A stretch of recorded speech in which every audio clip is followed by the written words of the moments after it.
Imagine un homme si courageux qu'il n'a jamais reculé devant un combat. Un soldat si puissant que même les lions et les géants n'ont pas pu l'arrêter. Cette histoire n'est pas une légende inventée. Elle est bien réelle. Il s'appelle Benaïa, fils de Jéhoïada, et son nom est gravé dans l'histoire d'Israël comme l'un des plus grands guerriers que Dieu ait jamais choisi. Mais attention, son chemin n'a pas été facile. Il a affronté des bêtes féroces, prêtes à le déchiqueter, des adversaires gigantesques armés jusqu'aux dents, et même des traîtres prêts à tout pour s'emparer du trône. Et pourtant, il n'a jamais reculé. Pourquoi ? Parce qu'il savait que sa force ne venait pas seulement de son épée, mais de sa foi en Dieu. Prépare-toi à découvrir une histoire remplie de batailles épiques, de trahisons et de victoires inoubliables. Car aujourd'hui, tu vas apprendre qui était vraiment Benaïa, ce guerrier que rien ne pouvait arrêter. Installe-toi bien et laisse-moi te raconter son incroyable destin. Un instant, c'est ta première fois ici, n'est-ce pas? Si cette vidéo est arrivée jusqu'à toi, ce n'est pas un hasard.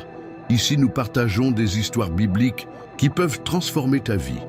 Abonne-toi maintenant et active la cloche, car ce qui arrive sera encore plus puissant. Tu ne voudras pas le manquer et laisse ton j'aime. Cela aide à ce que plus de personnes découvrent ce message. Ne reste pas juste spectateur, rejoins cette communauté de foi. Clique et abonne-toi dès maintenant. Il y a bien longtemps, dans l'ancien royaume d'Israël, vivait un homme dont le nom allait traverser les âges, un guerrier dont la bravoure et la loyauté allaient le hisser parmi les plus grands héros bibliques. Cet homme, c'était Benaïa, fils de Jéhoïada. Benaïa n'était pas un homme ordinaire. Il était né dans une famille d'honneur, son père, Jéhoïada, étant un grand prêtre respecté et un chef influent parmi le peuple d'Israël. Dès son plus jeune âge, Benaïa avait grandi dans un foyer où la foi et l'obéissance à Dieu étaient des piliers inébranlables. Mais dans ce foyer, il apprit non seulement à prier, mais aussi à combattre. Dès l'enfance, Benaïa montrait un caractère fort, une détermination inébranlable.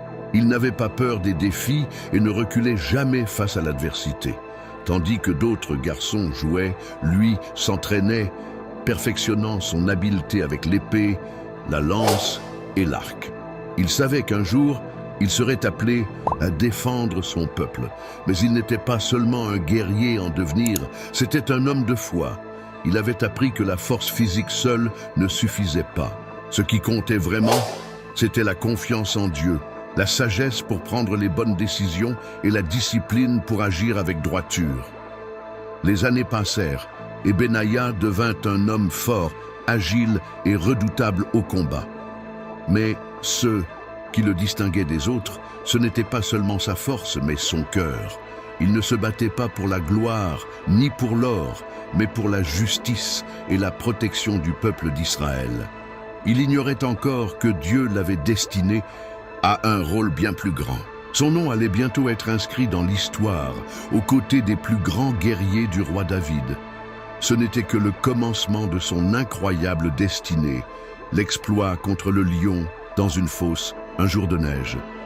L'air était glacial, le vent sifflait entre les collines rocailleuses d'Israël et la neige tombait lentement, recouvrant le sol d'un tapis blanc immaculé. Ce jour-là, la plupart des hommes cherchaient un abri, préférant la chaleur d'un feu de camp à la morsure du froid. Mais pas Benaïa. Son souffle était visible dans l'air glacé, tandis qu'il avançait sur le chemin escarpé. Il observait les alentours, attentif à tout mouvement. Puis soudain, un rugissement déchira le silence, un son puissant, profond, qui fit trembler le sol sous ses pieds. Ce n'était pas un simple bruit, c'était un avertissement. Un lion. Benaïa s'arrêta, net. Ses sens étaient en alerte. Il suivit les empreintes massives laissées dans la neige, menant jusqu'à une fosse sombre et profonde. Le rugissement se fit de nouveau entendre, résonnant comme un écho effrayant dans les parois de pierre. Le lion était coincé là, piégé. Tout homme sensé aurait rebroussé chemin. Qui oserait affronter un lion, surtout dans un espace confiné? Un jour de neige où chaque mouvement pourrait être un piège. Mais Benaïa n'était pas un homme comme les autres.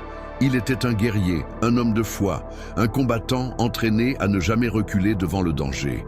Sans hésiter, il sauta dans la fosse. L'obscurité l'entourait à présent, et seuls les bruits lourds du lion résonnaient autour de lui. Les yeux de la bête brillaient dans la pénombre, fixant son nouvel adversaire. Puis, en une fraction de seconde, l'animal bondit. Les griffes lacérèrent l'air. Benaïa esquiva de justesse, sentant la puissance du lion frôler son corps. Il savait que ce combat ne durerait que quelques instants. Soit il frappait juste, soit il périssait. Il serra fermement son arme et attendit l'instant parfait. Le lion bondit une nouvelle fois. D'un mouvement précis, rapide comme l'éclair, Benaïa plongea vers l'avant, abattant sa lame avec toute la force que Dieu lui avait donnée. Puis, plus rien. Le silence. Seul le bruit du souffle rapide de Benaïa se fit entendre dans la fosse enneigée. La bête gisait à ses pieds. Lorsqu'il sortit enfin de la fosse, il n'était plus un simple guerrier. Il était devenu une légende, un homme que personne n'oserait plus jamais sous-estimer. Ce jour-là, Benaïa prouva que la peur n'a de pouvoir que sur ceux qui la laissent les dominer. Mais ce n'était que le début. D'autres batailles l'attendaient. La victoire de Benaïa sur un géant égyptien. Sous le soleil brûlant du désert, la terre tremblait sous les pas des guerriers. Israël était en guerre. Les ennemis étaient nombreux, puissants, et parmi eux, un colosse égyptien se dressait au-dessus de tous. Cet homme n'était pas un simple soldat, c'était un géant. Sa stature dépassait celle de tous les combattants, et il portait une lance si massive qu'un homme ordinaire aurait eu du mal à la soulever. Son armure de bronze brillait sous la lumière du jour, et son regard froid et arrogant montrait qu'il savait que personne ne pouvait le vaincre. Les soldats d'Israël hésitaient. Qui pouvait affronter un tel adversaire? Un seul coup de... Sa lance pouvait faucher un homme en un instant. C'était une montagne en armure, une force indestructible. Mais alors, Benaïa fit un pas en avant. L'armée retint son souffle. Ce n'était pas un duel ordinaire, c'était un affrontement entre un homme et un titan. Un combat qui déciderait du moral des troupes, du destin du jour. Le géant égyptien ricana en voyant son adversaire. Il se moquait. « Tu viens à moi comme un chien, sans même une épée ?» Benaïa n'avait qu'un simple bâton en main. Pas de bouclier, pas d'armure lourde, juste son courage et sa foi. Le géant, confiant, leva sa lance et chargea. Le sol vibra sous son poids, mais Benaïa ne bougea pas. Il observa, il attendit. Lorsque la lance s'abattit, il se déplaça d'un bond, esquivant avec une agilité foudroyante. Le vent de l'arme manqua de peu son visage, et c'est là que tout changea. D'un geste rapide, Benaïa se rapprocha du géant. Il savait que plus il était près, plus le colosse était vulnérable. Il frappa avec force, déstabilisant son adversaire. L'Égyptien déséquilibré tenta de se retourner. Trop tard. Dans un éclair, Benaïa arracha la lance des mains du géant. Les soldats regardèrent, stupéfaits. Le colosse était désarmé. L'arme qui lui donnait son pouvoir était maintenant dans les mains de son ennemi. D'un mouvement puissant, Benaïa utilisa cette même lance contre lui. Un cri retentit, puis le silence. Le géant tomba, soulevant un nuage de poussière. L'impossible venait de se produire. Les troupes d'Israël explosèrent en acclamations. Le guerrier invincible avait été vaincu par un homme qui n'avait au départ qu'un simple bâton. Mais ceux qui connaissaient Benaïa savaient que ce n'était pas juste de la force, ni seulement du courage. C'était sa foi en Dieu, son intelligence et son audace qui lui avaient permis d'accomplir cet exploit. Et ce jour-là, son nom devint encore plus grand. Mais son histoire ne s'arrêtait pas là. Voulez-vous découvrir la suite de ces incroyables exploits? La victoire de Benaïa contre deux guerriers moabites. Le soleil était haut dans le ciel, brûlant la terre aride d'Israël. Ce jour-là, une menace pesait sur le royaume. Les Moabites, un peuple redoutable, s'étaient avancés avec des intentions hostiles. Leur réputation n'était plus à faire. Ils étaient des combattants féroces, impitoyables, et au sein de leur rang se trouvaient deux guerriers d'élite, connus pour leur force et leur habileté au combat. On disait qu'aucun homme n'avait jamais pu les vaincre ensemble. Mais face à eux se dressa un seul homme, Benaïa, fils de Jéhoïada. Les deux Moabites se tenaient devant lui, leurs épées étincelantes sous la lumière du jour, leurs regards emplis de mépris. Ils étaient grands, imposants, couverts d'armures ornées et de cicatrices témoignant de leurs nombreuses victoires. Ils souriaient, sûrs de leur puissance. Pour eux, ce combat était déjà gagné, mais Benaïa, lui, ne vacilla pas. Son cœur battait fort, non par peur, mais par excitation. Il savait que ce combat serait rude, mais il ne doutait pas une seule seconde que Dieu lui donnerait la victoire. Sans attendre, les Moabites chargèrent. Le premier leva son épée avec une force brutale, visant le torse de Benaïa. Mais au dernier instant, Benaïa pivota, esquivant l'attaque avec une rapidité foudroyante. Son propre sabre jaillit, frappant le guerrier au flanc. L'impact fut puissant, mais pas suffisant pour le mettre à terre. À peine avait-il repris son souffle que le deuxième Moabite lança une attaque, visant la tête de Benaïa avec un coup dévastateur. Benaïa leva son bras, bloquant l'attaque avec son avant-bras cuirassé. L'impact fit résonner le métal dans l'air. Le combat était féroce. Chaque mouvement était un mélange de force, de technique et de pure volonté.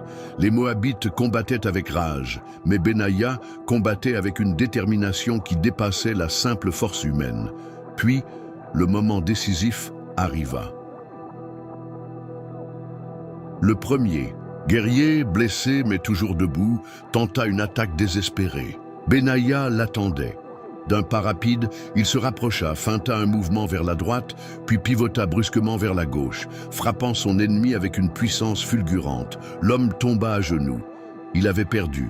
Le dernier Moabite, voyant son compagnon vaincu, hésita une fraction de seconde. Mais une fraction de seconde, c'est tout ce qu'il fallut à Benaïa. Dans un ultime mouvement, il abattit son arme avec une précision implacable. Le silence tomba. Les deux Moabites, invincibles jusqu'alors, gisaient au sol. Benaïa essuya son front, son regard fixé sur l'horizon. Il savait que ce combat n'était qu'un de plus dans son chemin de guerrier. Mais ce jour-là, son nom résonna avec encore plus de force à travers Israël. On ne parlait plus simplement de lui comme d'un soldat valeureux. Il était devenu un véritable héros, et pourtant son histoire n'était pas terminée. Voulez-vous connaître la suite de ses exploits ? L'entrée de Benaïa parmi les guerriers d'élite du roi David. Le vent soufflait doucement sur les collines de Jérusalem. Dans le palais du roi David, une réunion importante se tenait. Seuls les plus braves guerriers d'Israël étaient au présent, les fameux vaillants hommes de David. Un groupe d'élite craint et respecté. Parmi eux, des noms légendaires résonnaient: Josheb-Bashébet, qui avait terrassé 800 hommes en un seul combat, Éléazar, qui ne lâchait jamais son épée jusqu'à la victoire, et Shamma, qui s'était tenu seul face à une armée entière. Ces hommes étaient la garde rapprochée du roi, ses champions, ses protecteurs. Et ce jour-là, un nouvel homme allait être accueilli dans leur rang. Benaïa, fils de Jéhoïada, marchait à travers les grandes portes du palais. Tous connaissaient son nom. Ses exploits étaient sur toutes les lèvres. Il était celui qui avait affronté un lion dans une fosse enneigée, qui avait vaincu un géant égyptien avec sa propre lance, qui avait mis à terre deux des guerriers moabites les plus redoutés. Un homme d'une bravoure et d'une force hors du commun, mais ce n'était pas seulement sa puissance qui l'avait amené ici, c'était aussi son cœur loyal, son obéissance à Dieu et son honneur inébranlable. David, assis sur son trône, le regarda attentivement. Il voyait en Benaïa plus qu'un simple combattant. Il voyait un homme qui n'avait pas peur de se battre pour ce qui était juste. Le roi se leva et s'adressa à lui. « Benaïa, fils de Jéhoïada, tes actes ont prouvé ta valeur. Israël a besoin d'hommes comme toi. Aujourd'hui, je t'accueille parmi mes vaillants guerriers. » Un murmure parcourut la salle. Ce n'était pas un simple honneur. Être parmi les guerriers d'élite de David signifiait être l'un des protecteurs les plus proches du roi, l'un des piliers du royaume. Benaïa posa un genou à terre et inclina la tête. « Je servirai mon roi et mon Dieu avec fidélité, jusqu'à mon dernier souffle. » Les guerriers d'élite hochèrent la tête en signe d'approbation. Ils savaient qu'un grand homme les rejoignait. À partir de ce jour, Benaïa ne fut plus un simple soldat. Il était maintenant l'un des hommes les plus puissants et influents d'Israël, un guerrier que personne ne pouvait arrêter. Mais ce n'était que le début. D'autres défis l'attendaient. Et sa loyauté serait mise à l'épreuve, comme jamais auparavant. Voulez-vous connaître la suite de son incroyable destinée? Un moment spécial. As-tu déjà laissé ton j'aime et ton commentaire? Chaque fois que tu le fais, tu aides ce message à atteindre davantage de personnes qui ont besoin d'entendre ces enseignements bibliques. Clique sur j'aime maintenant et commente ci-dessous ce qui t'a le plus inspiré jusqu'à présent. Ton soutien ne fait pas seulement grandir cette communauté, mais il ouvre aussi des chemins pour que d'autres découvrent ce contenu. Merci de faire partie de cette mission. Benaïa, le chef de la garde royale de David. Les années passèrent et le nom de Benaïa résonnait dans tout Israël. Sa bravoure et sa loyauté n'étaient plus un secret pour personne. Il était devenu un guerrier respecté, un homme d'honneur, un serviteur fidèle du roi David.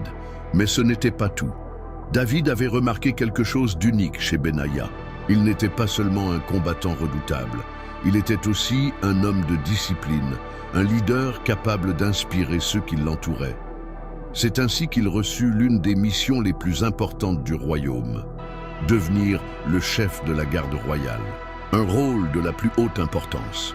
La garde royale de David n'était pas une simple unité militaire. Elle était composée des Kérétiens et des Pélétiens, une élite parmi les élites.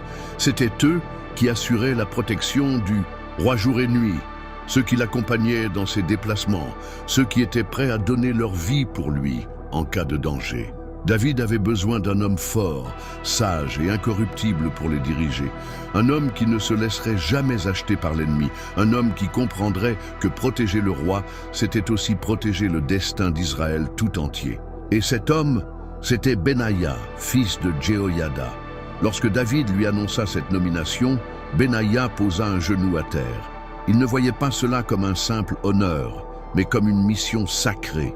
« Mon roi, je servirai avec fidélité et force, comme je l'ai toujours fait. » David posa une main sur son épaule et répondit « Alors protège-moi, protège ma maison et protège le peuple d'Israël. » Une loyauté sans faille. Dès lors, Benaïa prit la tête des Kérétiens et des Pélétiens. Sous son commandement, la garde royale devint encore plus redoutable. Chaque soldat devait être prêt à combattre à tout instant. Chaque guerrier devait être digne de la confiance du roi. Il supervisait leur entraînement, testait leur loyauté et s'assurait que jamais une faille ne permette à un ennemi d'approcher David. Car le danger était partout. Les complots, les trahisons, les ennemis cachés dans l'ombre. Israël avait des adversaires et même à l'intérieur du royaume, certains cherchaient à s'emparer du pouvoir. Mais tant que Benaïa veillait, personne ne pouvait toucher au roi. Des années de service fidèle. Pendant des années, Benaïa resta fidèle à sa mission. Il protégea David lors de ses campagnes, assura sa sécurité dans le palais et neutralisa toutes les menaces avant qu'elles n'atteignent le trône. Il était devenu l'homme de confiance du roi, celui sur qui David pouvait compter en toutes circonstances. Mais Benaïa ne savait pas encore que son destin allait le conduire encore plus haut. Un jour viendrait où il ne servirait plus seulement un roi, mais assurerait la continuité du royaume tout entier. Voulez-vous découvrir comment Benaïa joua un rôle clé dans la succession de David? Benaïa et la succession au trône, un homme de justice et de fidélité. Le temps avait passé et le règne glorieux de David, le roi d'Israël, touchait à sa fin. L'homme qui avait conquis Jérusalem, vaincu Goliath et gouverné avec sagesse, était désormais âgé et affaibli. Sa santé déclinait et une question brûlante se posait. Qui lui succéderait sur le trône? David avait déjà désigné son fils Salomon comme héritier, car c'était le choix de Dieu. Mais tout le monde n'acceptait pas cette décision. Dans l'ombre du palais, un autre fils de David, Adonija, nourrissait des ambitions secrètes. Il se croyait l'héritier légitime. Après tout, il était plus âgé que Salomon. Il était fort, influent et soutenu par plusieurs hommes puissants, dont Joab, l'ancien commandant de l'armée, et Abiatar, le prêtre. Le complot d'Adonija. Sentant que le temps pressait, Adonija passa à l'action. Il organisa une grande cérémonie, une sorte de couronnement anticipé où il réunit ses alliés et offrit des sacrifices en signe de célébration. Il voulait être reconnu comme roi avant même que David ne soit mort. Mais il avait commis une grave erreur. Ni Nathan le prophète, ni Salomon, l'héritier légitime, ni Benaïa, chef de la garde royale, n'étaient invités. Ce silence était une déclaration de guerre. Benaïa, le protecteur du trône. Lorsqu'il apprit la nouvelle, Nathan agit vite. Il alla voir Bathsheba, la mère de Salomon, et ensemble, ils alertèrent David. Le vieux roi, bien que fatigué, n'hésita pas une seconde. Il fit venir le prêtre Tsadok, Nathan le prophète, et Benaïa, son plus fidèle guerrier. David leur donna cet ordre. « Prenez mon fils Salomon, mettez-le sur ma propre mule royale et conduisez-le à Gion. Là, vous loindrez comme roi d'Israël. » C'était un moment décisif. Le trône ne devait pas tomber entre de mauvaises mains. Benaïa s'inclina profondément et répondit « Ainsi soit-il. Que l'Éternel confirme les paroles de mon roi. Que Salomon règne avec sagesse et que son trône soit encore plus grand que celui de David, l'onction de Salomon et la déroute d'Adonija. » Aussitôt, Benaïa mobilisa la garde royale. Il plaça Salomon sur la mule du roi, et avec le prêtre Tsadok et Nathan, ils descendirent à Gion. Là, dans une cérémonie solennelle, Salomon fut oint comme roi d'Israël. Les trompettes sonnèrent, et le peuple acclama avec force « Vive le roi Salomon !» Mais pendant ce temps, Adonija et ses partisans festoyaient encore, certains que leur victoire était assurée. Puis soudain, ils entendirent le bruit assourdissant des acclamations en ville. « Que se passe-t-il » demanda Adonija inquiet. Un messager arriva en courant essoufflé, le visage marqué par la stupeur. « Salomon a été couronné. Il est assis sur le trône de David et toute la ville célèbre. Son règne !»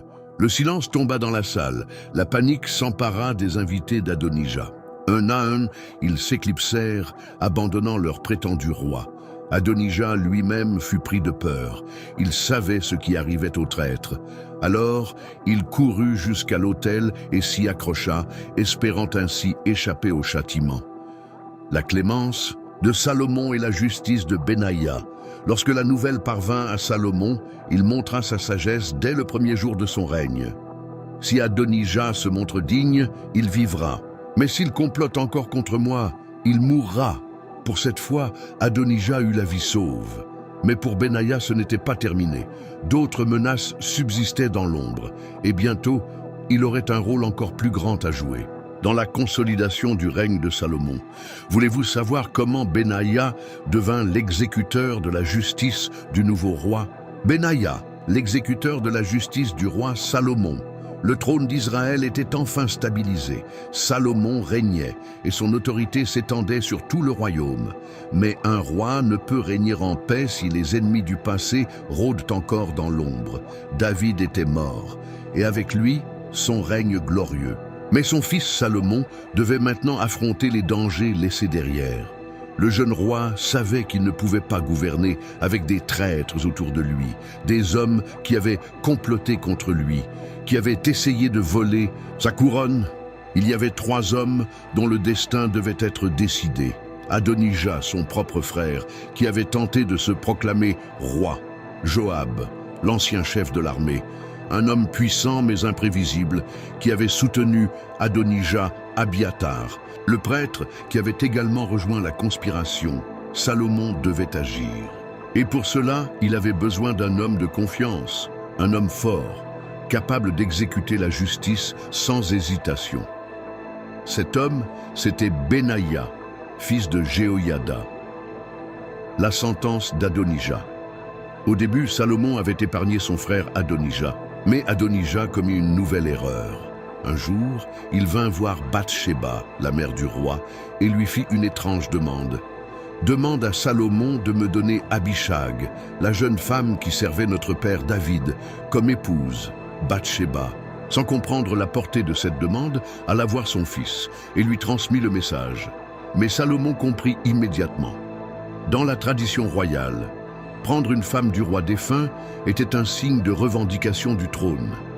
Adonijah ne s'était pas repenti. Il complotait encore. Alors Salomon donna l'ordre. Adonijah a signé son propre arrêt de mort, que Benaïa exécute la justice. Benaïa s'avança, son visage impassible.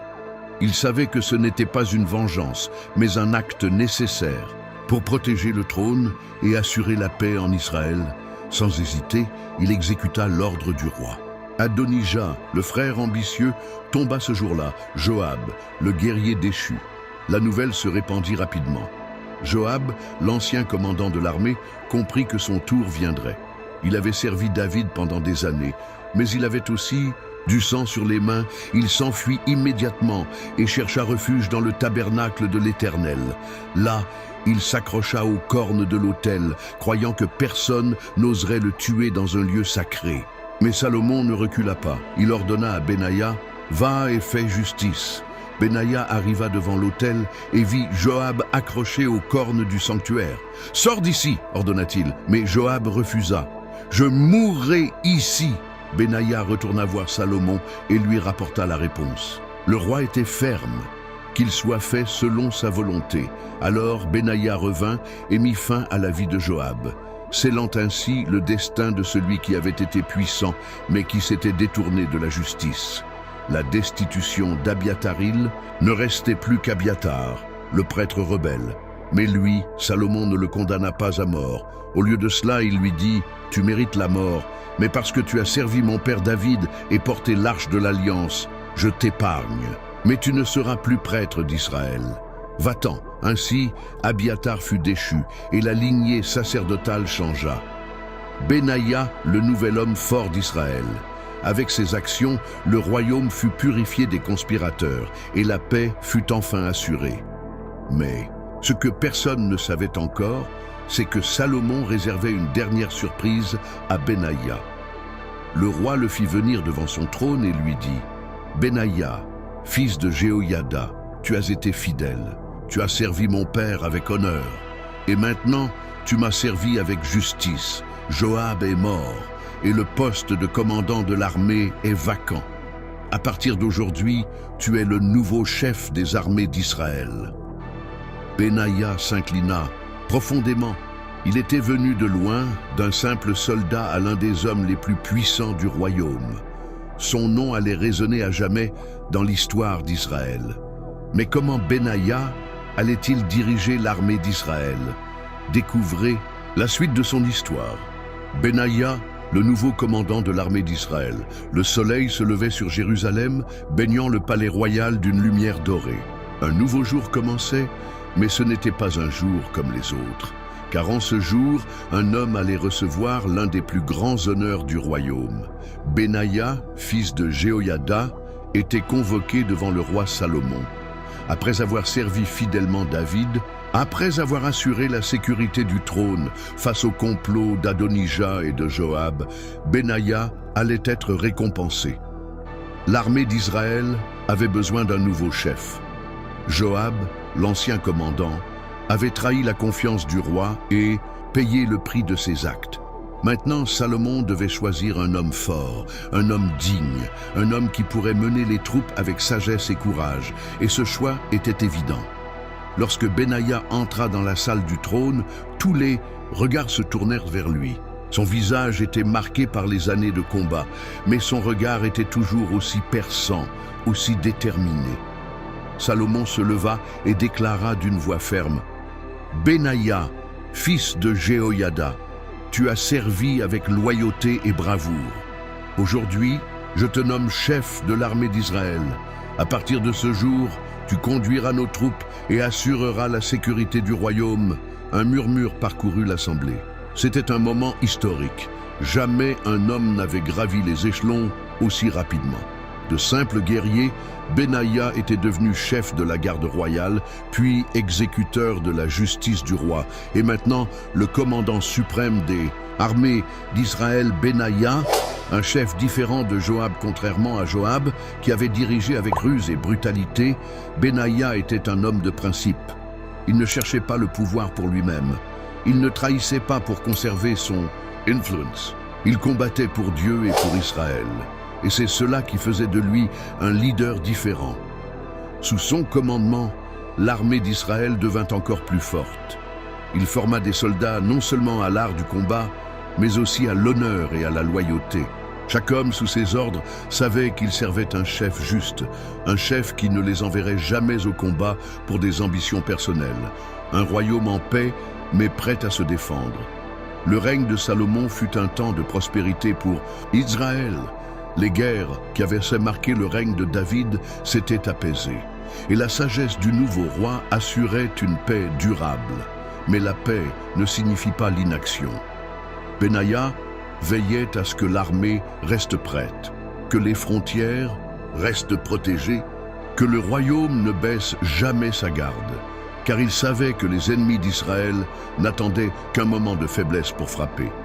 Alors, sous son commandement, les troupes continuaient de s'entraîner, les forteresses étaient renforcées et la garde royale demeurait vigilante. Israël était en paix, mais cette paix existait grâce à des hommes comme Benaïa. Il était le bouclier invisible du royaume, le guerrier que Dieu avait placé pour protéger son peuple. Une ascension fulgurante, un héritage inoubliable. Ainsi, Benaïa passa de guerrier fidèle à l'un des hommes les plus puissants d'Israël. Son nom était désormais gravé dans l'histoire du royaume. Mais son héritage ne s'arrêtait pas là. Comment un homme ayant tout atteint termine-t-il son histoire? Voulez-vous découvrir la dernière partie de la vie de Benaïa et comment il fut honoré pour toujours? L'héritage de Benaïa, un guerrier immortel dans l'histoire d'Israël. Le temps avait passé. Les années de combat, de loyauté et de service étaient derrière lui. Benaïa, fils de Jéhoïada, l'homme qui avait affronté un lion, vaincu des géants, protégé les rois et commandé l'armée d'Israël, était désormais un homme âgé. Mais même avec les cheveux blanchis par le temps, même avec un corps marqué par les cicatrices des batailles passées, son regard restait aussi perçant qu'au premier jour. Il savait qu'il avait accompli tout ce que Dieu avait prévu pour lui. Un homme respecté par tous, dans les rues de Jérusalem. Les gens murmuraient son nom avec respect. Les jeunes soldats l'admiraient. Les anciens se souvenaient de ses exploits. Et les sages du royaume reconnaissaient en lui un homme qui avait incarné la fidélité et l'obéissance à Dieu. Partout où il allait, on s'inclinait devant lui. Non pas par peur, mais par gratitude. Il n'était pas un tyran. Il n'avait jamais cherché à prendre le pouvoir pour lui-même. Il avait servi. Il avait protégé. Il avait été un bouclier pour Israël. Les derniers jours d'un héros. Un jour, alors que le soleil se couchait derrière les murs de Jérusalem, Benaïa s'assit avec de jeunes guerriers. Ils étaient pleins d'énergie, impatients de prouver leur valeur.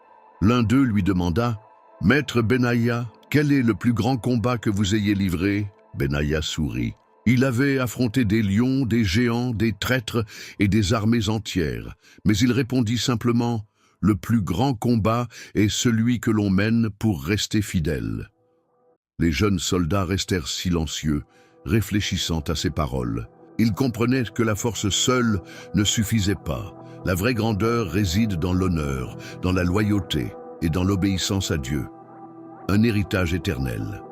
Les jours passèrent et Benaïa rejoignit finalement ses ancêtres. Mais son nom, lui, ne mourut jamais. Son histoire fut racontée de génération en génération. On se souvenait de lui comme d'un guerrier sans peur, d'un homme de foi, d'un serviteur fidèle des rois d'Israël. Et ainsi, Benaïa, fils de Jéhoïada, entra dans l'éternité, non seulement dans l'histoire d'Israël, mais dans l'histoire des héros de Dieu. Un homme qui n'a jamais fui le combat, un homme qui a toujours suivi la volonté de l'Éternel. Son nom restera gravé à jamais. Avant de terminer, assure-toi que tu es déjà abonné à la chaîne. En le faisant, tu ne recevras pas seulement Plus de contenu pour enrichir ta foi, mais tu aideras aussi ce message à atteindre beaucoup d'autres personnes qui en ont besoin. Active la cloche pour ne pas manquer nos prochaines vidéos et partage ce contenu pour faire partie de cette mission de foi et d'espoir. Merci pour ton soutien. Ensemble, nous pouvons porter cette parole encore plus loin.